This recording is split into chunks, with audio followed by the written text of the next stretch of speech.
నేను ఎన్నో సినిమాలు నిర్మించాను, కానీ ఈ సినిమా నాకు చాలా స్పెషల్. ఎందుకంటే పవన్ కళ్యాణ్ గారు డిప్యూటీ సీఎం అయిన తర్వాత రిలీజ్ అయ్యే మొట్టమొదటి సినిమా కాబట్టి నాకు ఈ సినిమా ఎంతో స్పెషల్.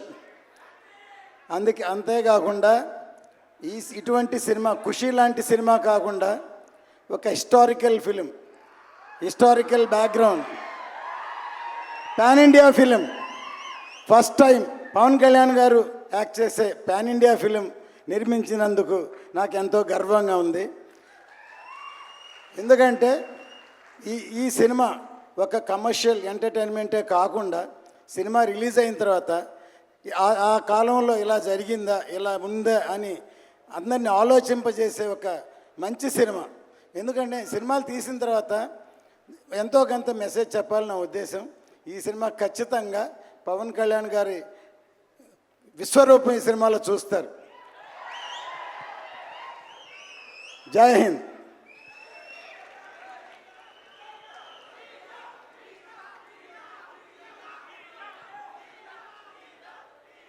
ఫ్యాన్స్ అందరికీ నమస్కారం, అండ్ ఆంధీ లాంటి ఫ్యాన్స్కి నమస్కారం. ఈ టైటిల్ హరిహర వీరమల్లు, ఈ టైటిల్ పెట్టింది డైరెక్టర్ క్రిష్ గారు. ఆయనకి చాలా థ్యాంక్స్ చెప్పాలని కొట్టుకుంటున్నాను. అండ్ ఈ సినిమాలో బాబీ డియోల్ ఔరంగజేబ్ రోల్ పోర్ట్రేట్ చేస్తున్నారు.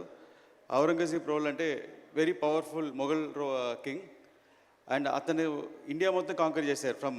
ఇండియా అంటే ఇప్పుడు ఉండే ఇండియా కాదు, అటు ఆఫ్ఘనిస్తాన్ నుంచి శ్రీలంక దాకా అంత పెద్ద పవర్ఫుల్ రూలర్. అంత పెద్ద రూలర్కి నిద్ర పట్టేది కాదు, ఒకే ఒక వ్యక్తిని చూస్తే నిద్ర పట్టేది కాదు. అది ఎవరంటే మన ఛత్రపతి శివాజీ. ఆయన ఉన్నంత వరకు నిద్ర పట్టేది కాదు. ఎప్పుడెప్పుడా అతను ఎలా అటాక్ చేస్తే భయంతో ఉండేవాడు. ఆయన ఒక ఫీవర్ వల్ల 1680లో చనిపోయారు. ఈ కథ హరిహర వీరమల్లు 1684లో స్టార్ట్ అవుతుంది. అదే ఛత్రపతి శివాజీ తను చనిపోయేటప్పుడు తన కోరిక ఏంటంటే మొఘల్స్ దగ్గర నుంచి జ్యోతిర్లింగాన్ని కాపాడాలి, అటు కాశీ విశ్వనాథ్ టెంపుల్ కాపాడాలని అతను మళ్ళీ ఉండి చేసే ప్రయత్నమే హరిహర వీరమల్లు. ప్రతి సెంచురీకి ఒక ఛత్రపతి శివాజీ పుడతారు. మనందరం చాలా లక్కీ. ఈ 21st సెంచురీకి మన పవన్ సార్ ఉన్నారు. We are very lucky. ఇలాంటి టైంలో మన సనాతన ధర్మం గురించి మన కోసం ఒకరు ఫైట్ చేసే మనలో ఉండేవాళ్ళు ఉండటం. అండ్ ఈ స్క్రిప్ట్ని ఎలా అనుకుని రాశానో, సార్ ఒక మంచి ఫైట్ తీస్తున్నారు ఈ సినిమాలో, ఒక 18 minutes ఫైట్. ఆ ఫైట్ అంశం చూస్తే రియల్గా బ్యాటిల్ ఫర్ ధర్మం మీకు కనిపిస్తుంది. దాని ఒక ఇన్స్పిరేషన్తో మొత్తం ఒక స్క్రిప్ట్ ఒక షేప్ మారింది. So thank you sir. And first ఆ ఫైట్ ఎడిట్ చేసి నేను డైరెక్టర్ త్రివిక్రమ్ గారికి చూపించాను. నేను చూపించగానే సారు ఒకసారి ఫీల్ అయ్యి నాకు చూడగానే కంట్లో నీళ్ళు వచ్చిందని చెప్పి అప్రిషియేట్ చేశారు. చాలా thanks sir. And father Hemanath గురించి చెప్పాలంటే ఒకే మాట, అందరూ వాళ్ళ పిల్లలకి ఆస్తి సంపాదిస్తారు, కానీ మా ఫాదర్ మంచి పేరు సంపాదించి ఇచ్చారు. ఆ పేరు వల్లే నాకు ఈరోజు పవన్ కళ్యాణ్ గారితో డైరెక్ట్ చేసే అవకాశం దొరికింది. చాలా థ్యాంక్స్ నాన్నగారు, థ్యాంక్స్ పవన్ సార్. అండ్ ఒక చిన్న ఇన్సిడెంట్, సినిమా షూటింగ్ అంతా అయిపోయింది, ఒక 3 days ప్యాచ్ వర్క్ ఏదో ఉండింది. ఆ టైంలో సార్ ఒకసారి నన్ను పిలిచి ఇలా సినిమా చూడాలన్నారు. నేను ఒక సినిమా చూపించాను. ఒక 2 days నాకు కమ్యూనికేషన్ లేదు. సండే ఈవినింగు నాకు నెక్స్ట్ ఏం జరగబోతుంది, సార్ ఎలా ఫీల్ అయ్యారు ఏం తెలియలేదు, ఎలా ప్లాన్ చేయాలని తెలియలేదు. ఒక లో ఫీలింగ్లో ఉన్నాను. ఆ ఫీలింగ్ వచ్చిన టైం ఏంటో తెలియదు. సడన్గా నాకు త్రివిక్రమ్ సార్ నుంచి కాల్ వచ్చింది. వచ్చి నువ్వు ఫ్రీగా ఉన్నావని అన్నారు. సార్ ఎస్ సార్ అన్నాను. ఒకే మాట, ఇప్పుడే పవన్ సార్ ఇంట్లో నుంచి బయటికి వస్తున్నారు, నీ గురించి 2 hours చెప్పారు అన్నారు. చెప్పగానే అప్పుడు ఒక మాటలో ఒక టెక్నీషియన్కి ఎంత సంపాదించి డబ్బులు ఇచ్చినా సరిపోదు, వాళ్ళకి కాంప్లిమెంట్ ఇస్తేనే ఇష్టం. నేను 2 hours కాంప్లిమెంట్ చేశారన్నారు. అవి నాకు తెలియని సంతోషం, కానీ నా కంట్లో టీఎస్ కారుతుంది. సో ఎవ్రీ సీన్ నేను సార్తో చేసేటప్పుడు సార్ దగ్గర ఒక గుడ్ అనిపించుకోవాలి, వెరీ గుడ్ అనిపించుకోవాలని చేస్తూ నేను.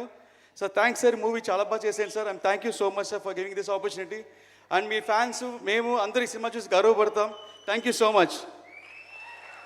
ఈ సినిమాలో పనిచేసిన అందరికీ సభాముఖంగా చాలా కష్టపడి చాలా కాలం వేసింది. ముఖ్యంగా కీరవాణి గారు అద్భుతంగా బ్యాక్గ్రౌండ్స్ మ్యూజిక్ ఇచ్చారు. ఆయనకి సభామూలంగా నా కృతజ్ఞతలు. ఇక కెమెరామ్యాన్ కీరవాణి గారికి, మన కెమెరామ్యాన్ గారికి, ఇక్కడికి పిలవగానే వచ్చిన మంత్రివర్యులు అందరికీ, మన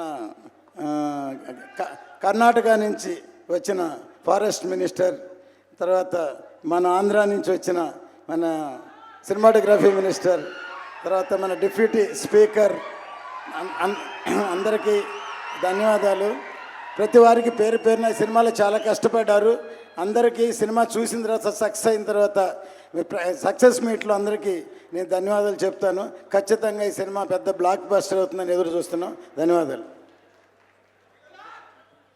జై మీడియా ఒక్క నిమిషం సార్. ఇక్కడ తెలంగాణలో ఈ మధ్య జరిగిన సార్ ఇన్సిడెంట్ వల్ల తర్వాత మాకు రేట్లు ఇవ్వలేకపోతే ఇక్కడ వచ్చున్నారు.